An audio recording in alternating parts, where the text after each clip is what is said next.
Bonjour à tous et bienvenue chez les douceurs de Maëlys. Je vous retrouve aujourd'hui avec une nouvelle recette et on va attaquer du coup les gâteaux de l'Aïd de cette année. Et comme chaque année, on va commencer donc par la pâtisserie phare du mois pour l'Aïd ou même dans toutes les traditions pour les fêtes et autres occasions algériennes. Donc il y a toujours le makroud qui est bien sûr présent sur nos tables. Donc on va commencer par la préparation du makroud. Donc ici on va utiliser de la semoule moyenne. Donc on va utiliser de la semoule moyenne, donc vous voyez le grain ni trop fin ni trop gros. Donc vous pouvez prendre de la semoule grosse aussi si vous préférez et si la marque que vous achetez, du coup le grain n'est pas non plus très gros. Donc de préférence de la semoule moyenne comme ici. Alors nous aurons bien sûr besoin de 3 mesures, donc pareil pour la mesure, vous prenez donc l'ustensile de votre choix selon la quantité que vous voulez réaliser. Si c'est une petite quantité, vous prenez comme ici un petit bol ou un verre, ou si vous voulez faire une grosse quantité, à ce moment-là, vous prenez un récipient un peu plus grand. Le tout, c'est de mesurer donc tous nos ingrédients avec la même mesure. Donc ici, je vais donc déposer dans mon plat 3 mesures de semoule. Donc ici, toujours avec la même mesure, donc j'ai une mesure de beurre fondu ou de semaine, à vous de voir, ou vous faites sinon un mélange. Donc on remplit la mesure, on laisse un petit doigt qu'on va venir donc compléter avec de l'huile de tournesol.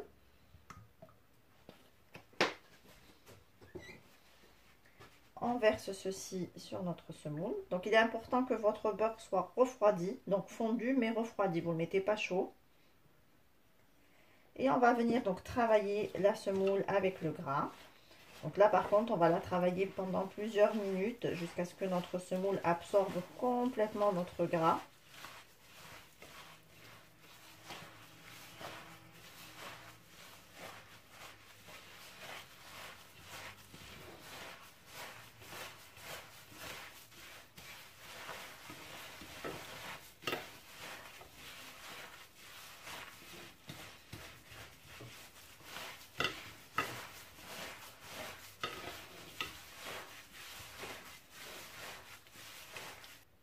Et on va bien donc travailler la semoule avec la matière grasse pendant plusieurs minutes. Donc là, il faut prendre le temps nécessaire pour bien travailler la semoule, pour bien faire pénétrer la matière grasse dans les grains. On n'hésite pas à prendre des petits tas de pâte comme ceci et les frotter entre les mains pour bien travailler notre semoule et être sûr. Donc vous voyez tout à l'heure quand j'ai mis la matière grasse, à vue d'œil, il semblait que j'avais mis beaucoup de matière grasse, mais là la semoule elle absorbe très vite. Donc n'hésitez surtout pas à bien graisser, puisque le gâteau, donc ça c'est le secret du gâteau pour qu'il soit bien fondant. Donc on travaille bien la semoule.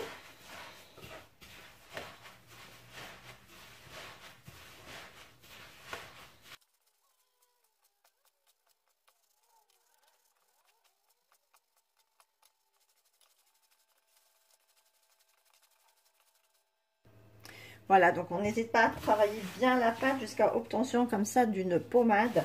On a l'impression qu'on a formé, donc avec la semoule et la matière grasse, une pommade. Donc là, on est bien sûr que notre semoule s'est bien imprégnée de toute la matière grasse. Là, toujours avec la même mesure, on va avoir donc une mesure d'eau. Donc là, il y a moitié eau de fleur d'oranger qu'on va venir donc ajouter petit à petit sur notre pâte en la ramassant.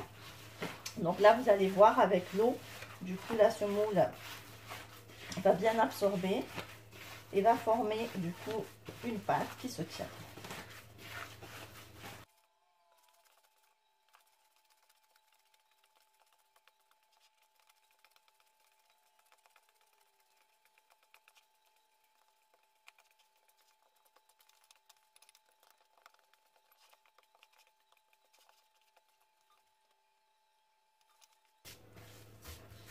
Voilà, une fois qu'on a donc rassemblé notre pâte en une boule comme ceci, donc on voit la semoule a absorbé quand même la quantité d'eau assez rapidement.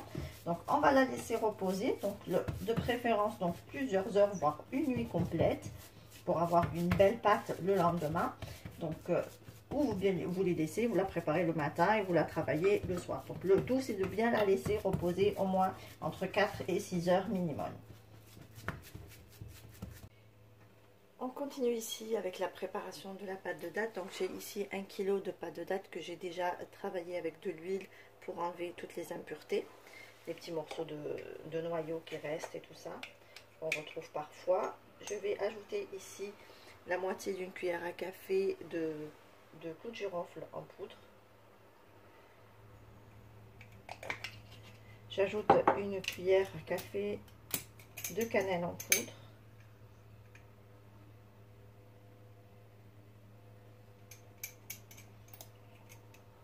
Je vais également ajouter quelques grains de sésame. Vous pouvez ne pas en mettre si vous n'aimez pas. Et je vais venir travailler le tout avec un petit peu d'eau de fleur d'oranger. Donc à peu près un petit bouchon, puis on verra si on rajoute un peu plus. Je vais essayer de mettre un peu plus.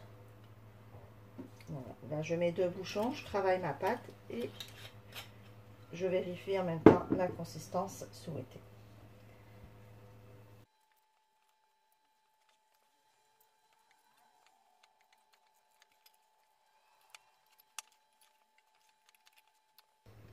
J'ajoute ici une cuillère à soupe de beurre à température ambiante et je continue à mélanger le tout ensemble.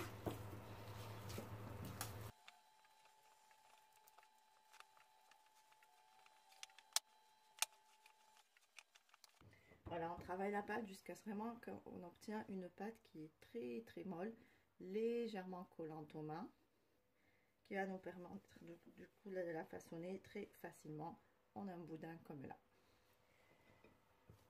Donc ici on prélève une petite quantité de pâte de date et on va venir la rouler en un boudin. Et on va tous les rouler, tous les préparer avant, comme ça nous facilite du coup le façonnage des macroutes plus tard.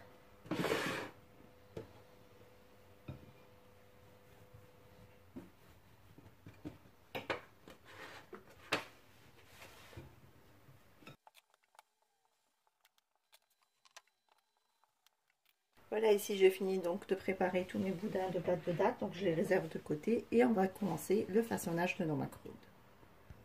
Ici donc je viens récupérer ma pâte qui a bien donc reposé toute une nuit pour ma part. Donc je viens créer un boudin. Je fais comme un puits au milieu avec les doigts.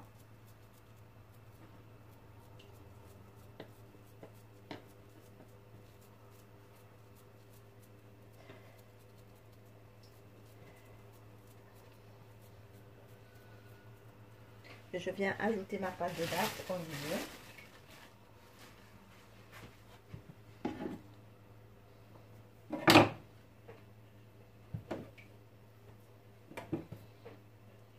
Comme ceci. Et ensuite avec ma pâte que je remonte donc bien sur les côtés, je viens envelopper ma pâte de date.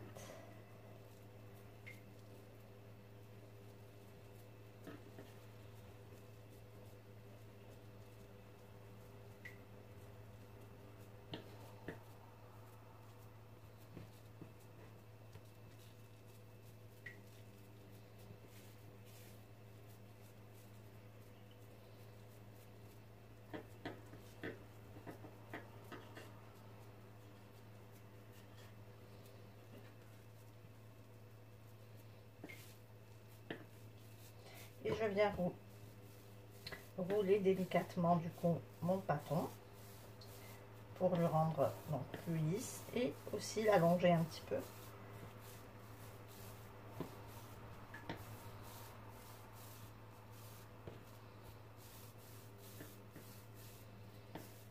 Alors il faut y aller délicatement forcément parce que la pâte donc avec la semoule elle est assez friable. Je viens découper mon pâton en deux pour me faciliter le façonnage. Et celui-ci, je viens encore un petit peu l'allonger.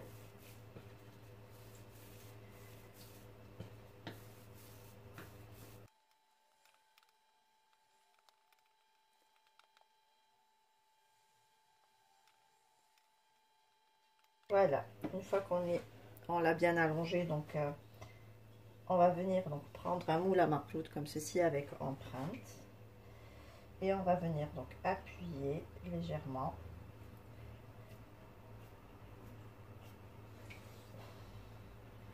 pour bien donner des dessins à nos macroutes. On vient bien sûr ajuster les côtés pour avoir des macroutes bien droits. Et on vient découper nos macroutes.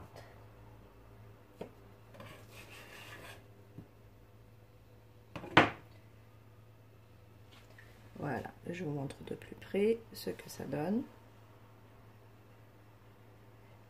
Et on vient les déposer dans une plaque allant au four.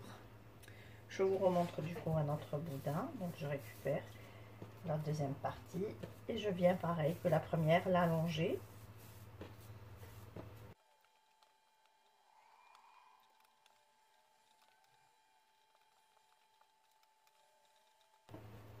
Je reprends mon moule à macroute et je viens presser pour bien avoir les empreintes visibles.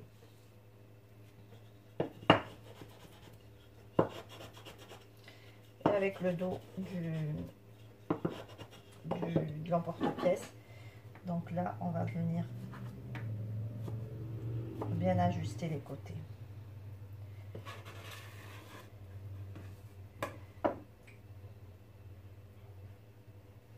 Et voilà, je vous montre de plus près mon macroute.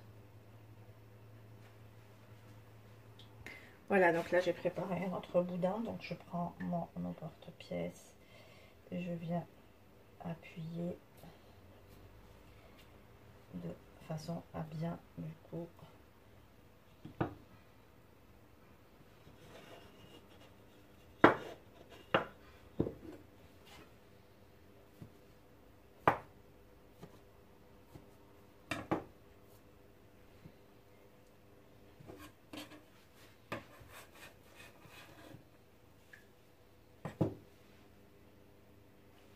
voilà du coup mon macroute de plus près. On voit bien qu'il y a bien une bonne couche de pâte de date au milieu. Voilà, donc là je les dépose sur ma plaque du four et je finis tout ça, je vous montre le résultat après. Alors une fois terminé, je vais enfourner mes macroutes dans un four préchauffé à 180 degrés. Donc moi je l'ai mis donc à chaleur tournante pour une trentaine de minutes, voire 40 maximum. À vous de voir donc jusqu'à avoir la belle couleur comme ici. Donc moi mes macroutes sont cuits. Donc là ils ont pris une belle couleur dorée. Donc on la voit pas très bien, là on a l'impression que c'est clair. Mais en fait les macroutes sont beaucoup plus foncées que ça en vérité. Voilà. Ici on arrive à la fin de notre recette. J'espère que celle-ci vous a plu. En tout cas si vous avez aimé, laissez-moi un like et un commentaire. Et n'hésitez pas à partager la vidéo autour de vous. Si vous êtes de passage sur ma chaîne, soyez les bienvenus. Vous pouvez vous abonner en cliquant sur le macaron qui apparaît sur votre écran. Et vous pouvez également activer la cloche des notifications pour ne pas rater les prochaines recettes. Je vous laisserai la liste des ingrédients en langue arabe et en langue française en barre d'informations, ainsi que les liens vers mes comptes Instagram et Facebook. Je vous souhaite un très bon appétit. Je vous retrouve très vite pour une nouvelle recette. Merci de m'avoir suivi et à très bientôt chez les douceurs de Maïlis.